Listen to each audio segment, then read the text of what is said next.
Hello, नमस्ते। कैसे हो आप सब? आयुष्य होलिस्टिक हेल्थ केयर में से मैं डॉक्टर धारा त्रिवेदी आज के वीडियो में आप सबका हार्दिक स्वागत करती हूँ। दोस्तों, आज की हमारी वीडियो का टॉपिक है कब्ज यानी कॉन्स्टिपेशन। तो देखते हैं कि आज के वीडियो में हम कौन कौन सी चीज़ें देखने वाले हैं। सबसे पहले कब्ज कैसे होता है, किसे हम कब्ज कहेंगे, कब्ज किन किन वजह से होता है, और अगर आप भी कॉन्स्टिपेशन से परेशान हो तो उसका इलाज कैसे करवाएंगे। तो दोस्तों चलो वीडियो की शुरुआत करते हैं। सबसे पहले दोस्तों, कब्ज किसे कहते हो और वो होता क्यों है। दोस्तों, जब भी मैंने अपना वो गैस्ट्रिक प्रॉब्लम वाला वीडियो बताया था तब मैंने आप सबको बताया था कि जनरली जब भी हम डाइट लेते हैं तो वो डाइट हमारे स्टमक में जाता है, वहाँ डाइजेस्ट होता है, फिर उसमें से जो न्यूट्रिएंट्स होते हैं वो एब्जॉर्ब होते हैं, फिर जो थोड़ा कचरा होता है वो हमारे आंते में जाता है।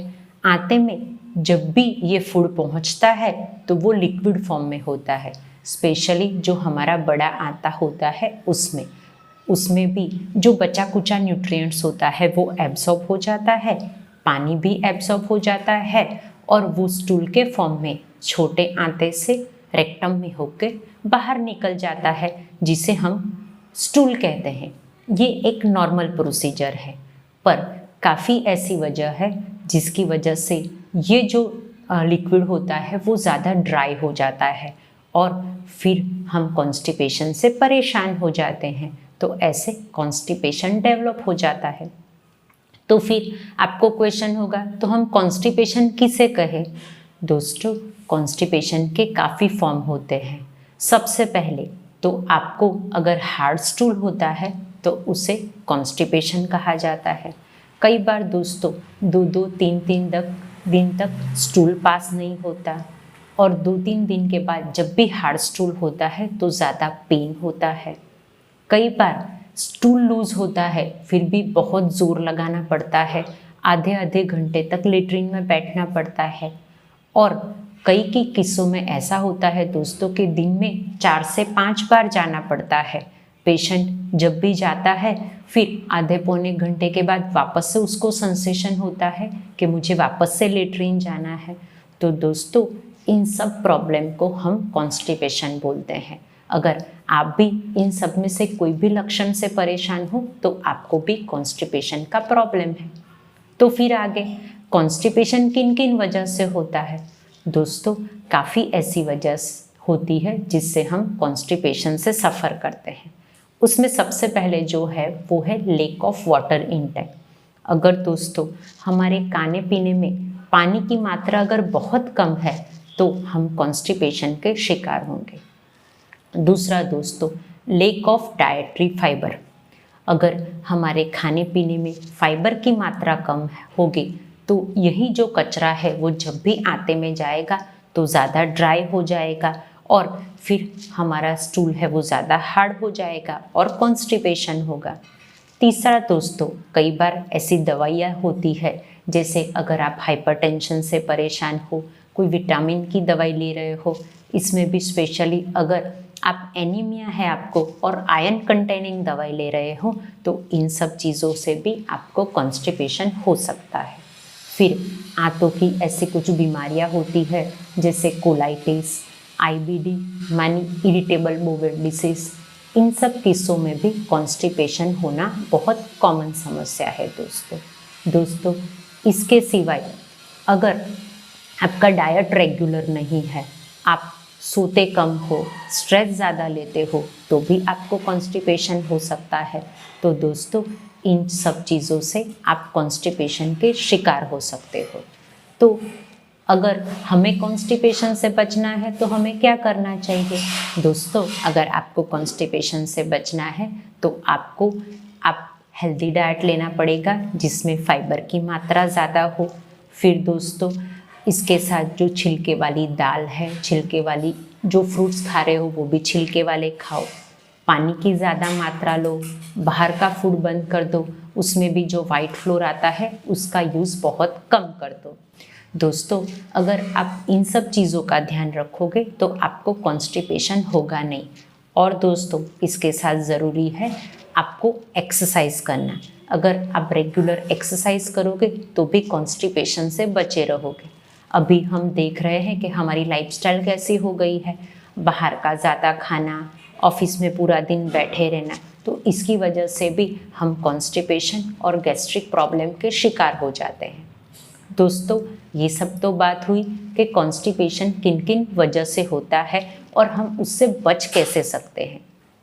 पर अगर हमें कॉन्स्टिपेशन है तो हमें कौन कौन सी प्रॉब्लम आएगी।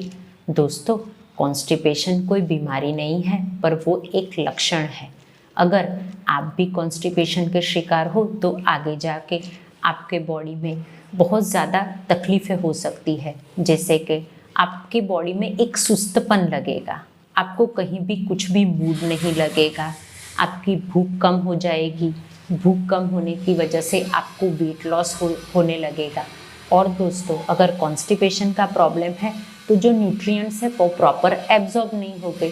मानी आपको हेयर फॉलिंग का इश्यू, स्किन में पिगमेंटेशन का इश्यू और साथ में आंतों की इन्फेक्शन जैसे डाइवर्टिकुलाइटिस, एपेंडिसाइटिस जैसे प्रॉब्लम भी हो सकते हैं। और दोस्तों, जो कॉन्स्टिपेशन है उसकी वजह से जो सबसे कॉमन प्रॉब्लम होता है वो है पाइल्स, जिसकी वजह से जब भी आप स्टूल पास करते हो तो बर्निंग होता है, ब्लीडिंग होता है और कई बार तो उसमें चीरे हो जाते हैं, जिसे हम एनल फिशर या फिशुला बोलते हैं। तो दोस्तों, अगर आप कॉन्स्टिपेशन से परेशान हो और इसको ट्रीट नहीं करोगे तो इतनी सारी आपको प्रॉब्लम्स हो सकती है। तो इसके लिए हमें क्या करना चाहिए? तो इसके लिए अगर आप कॉन्स्टिपेशन के शिकार हो तो आपको इलाज करवाना चाहिए। दोस्तों, कॉन्स्टिपेशन के लिए होम्योपैथिक में इतनी अच्छी इफेक्टिव दवाई है जो लेने से आप क्रोनिक कॉन्स्टिपेशन से भी छुटकारा पा सकते हो। तो दोस्तों, देखते हैं कि वो होम्योपैथिक दवाई कौन सी है। सबसे पहले दोस्तों, नक्सवामिका 200। नक्सवामिका 200 जो होम्योपैथिक दवाई है उसे कॉन्स्टिपेशन के लिए रामबाण दवाई माना गया है। नक्सवामिका 200 कॉन्स्टिपेशन के उन किस्सों में दी जाती है जब पेशेंट को बार बार लेटरिन जाना पड़े, यानी पेशेंट एक बार स्टूल पास करने जाता है, फिर जैसे ही आता है तो उसे ऐसा लगता है कि मेरा पेट अभी साफ नहीं हुआ और दिन में बार बार जाना पड़ता है। और दोस्तों, उसके साथ उसका डाइट भी एकदम इरेगुलर होता है, वो स्लीप भी अच्छी तरह से नहीं लेता, वो ज़्यादातर बाहर का खाना पसंद करता है। अगर इन सब लक्षण देखने को मिले तो उन किस्सों में नक्सवामिका 200 इवनिंग टाइम पे 3 से 4 बूंदें लगातार 1 से 2 महीना दी जाए तो क्रोनिक कॉन्स्टिपेशन से भी छुटकारा मिल जाएगा। दूसरी जो दवाई है दोस्तों वो है ओपियम 200। ओपियम 200 कॉन्स्टिपेशन के उन किस्सों में दी जाती है जब पेशेंट को 2 या 3 दिन तक स्टूल पास नहीं होता और जब भी 2-3 दिन के बाद स्टूल पास करने जाना होता है तब स्टूल ज़्यादा हार्ड होता है, पेन होता है। अगर ऐसे सब लक्षण देखने को मिले तो ओपियम 200 बहुत इफ़ेक्टिव दवाई है। ये जो दवाई है वो हर एक उम्र का इंसान ले सकता है। बच्चों के लिए भी ओपियम बहुत इफ़ेक्टिव दवाई है। अगर बच्चों में ओपियम देनी है तो उसकी 30 पोटेंसी की 2 बूंदें लगातार 10 से 15 दिन देनी चाहिए और एडल्ट में ओपियम 200 की 4-4 बूंदें लगातार 15 दिन से महीना लेने से आप भी कॉन्स्टिपेशन के प्रॉब्लम से छुटकारा पा सकते हो। दोस्तों, अगर आपको ये प्रॉब्लम सिर्फ 2-4 दिनों से है तो आप यही दवाई 2 या 3 दिन लेके भी छोड़ सकते हो। आगे जो दवाई के बारे में मैं बताने वाली हूँ वो है ब्रायोनिया 200। दोस्तों, ब्रायोनिया दवाई है वो कॉन्स्टिपेशन के उन किस्सों में दी जाती है जब जो आते होते हैं उसकी ही मोटिलिटी कम हो जाती है और उसमें पानी की मात्रा कम होने की वजह से जो मटेरियल उसमें लिक्विड होता है उसमें से पानी एब्जॉर्ब कर लेता है और उसकी वजह से स्टूल ज़्यादा हार्ड हो जाता है। तो पेशेंट का स्टूल बहुत हार्ड होगा, पेशेंट को प्यास भी बहुत कम लगेगी। और दोस्तों, अगर कॉन्स्टिपेशन में ये सब लक्षण देखने को मिले तो ब्रायोनिया 200 बहुत इफ़ेक्टिव दवाई है। ब्रायोनिया 200 की 4 बूंदें लगातार 15 से 20 दिन देनी चाहिए, जिससे जो आते हैं उसकी भी मूवमेंट रेगुलर हो जाएगी और उसमें पानी की मात्रा भी नॉर्मल हो जाएगी। तो दोस्तों, ये ब्रायोनिया 200 लगातार 10 से 15 दिन देनी चाहिए। आगे जो दवाई है दोस्तों वो है एल्यूमिना 200। एल्यूमिना 200 कॉन्स्टिपेशन के उन किस्सों में दी जाती है जब इवन सॉफ्ट स्टूल जो होता है, अगर स्टूल लूज है पर वो भी पास होने में बहुत टाइम लगता है, मानी पेशेंट को ज़्यादा देर टॉयलेट में बैठे रहना पड़ता है, और अगर स्टूल आता है तो कई बार इतना ड्राई आता है जैसे बॉल जैसी कंसिस्टेंसी लगती है। क्यों ऐसा होता है दोस्तों? क्योंकि उसमें जो आते होती है उसकी मूवमेंट बिल्कुल कम हो जाती है, जिसकी वजह से वो जल्दी बाहर नहीं निकलता और पेशेंट को सॉफ्ट स्टूल में भी बहुत टाइम लगता है। तो उन किस्सों में एल्यूमिना 200 की लगातार 15 से 20 दिन देने से ये जो आंतों की मूवमेंट है वो रेगुलर हो जाती है और आप क्रोनिक कॉन्स्टिपेशन से छुटकारा पा सकते हो। दोस्तों, ये सब बात तो हुई एडल्ट की, पर कॉन्स्टिपेशन का सबसे ज़्यादा प्रॉब्लम तो बच्चों में भी देखने को मिलता है, और उसमें भी जो बच्चे ज़्यादा दूध पीते हैं यानी खाना कम खाते हैं, उनमें तो ये बहुत कॉमन प्रॉब्लम है। तो मैं एक ऐसी होम्योपैथिक दवाई बताने वाली हूँ जो बच्चों के लिए बहुत इफ़ेक्टिव है कॉन्स्टिपेशन से छुटकारा पाने के लिए। वो दवाई है दोस्तों पैराफिन 6। पैराफिन 6 बच्चों में कॉन्स्टिपेशन के लिए बहुत इफ़ेक्टिव दवाई माना गया है।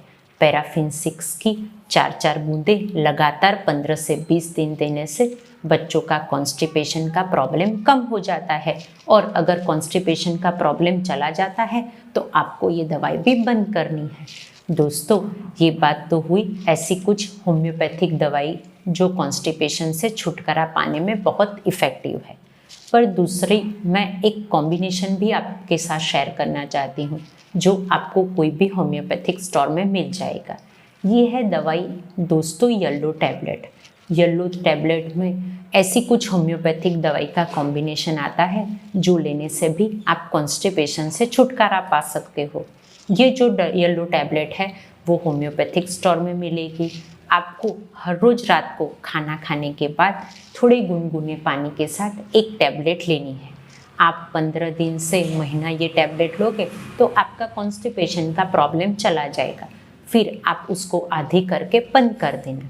अगर आपको कॉन्स्टिपेशन का इतना ज़्यादा प्रॉब्लम नहीं है तो ये टैबलेट आप आधी भी ले सकते हो दोस्तों।